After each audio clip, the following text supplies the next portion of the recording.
আজকে আকাশের অবস্থা দেখতেছেন, বৃষ্টি আসবে। একদিন আল্লাহকে জিজ্ঞেস করলো মুসা নবী, হে আল্লাহ, আপনি খুশি হলে কি করেন? আমার আল্লাহ জবাব দেয়, হে মুসা কালিমুল্লাহ, আমি খুশি হলে একটু একটু বৃষ্টি নাজিল করি। তখন আবার জিজ্ঞেস করলো, হে আল্লাহ, এর থেকে বেশি খুশি হলে আপনি কি করেন? তখন আমার আল্লাহ জবাব দেয়, হে মুসা কালিমুল্লাহ, এর থেকে বেশি খুশি হলে আমি একজন মানুষের ঘরে মেহমান পাঠাই। তখন আবার জিজ্ঞেস করে, হে আল্লাহ, এর থেকে বেশি খুশি হলে আপনি কি করেন? তখন আল্লাহ জবাব দেয়, হে মুসা, আমি একজন মানুষের ঘরে 3টা কন্যা সন্তান দান করি। সুবহানাল্লাহ।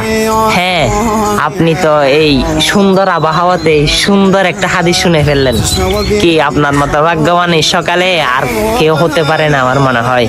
ভিডিওটা শেয়ার দিয়ে সকল মানুষকে জানিয়ে দেন না।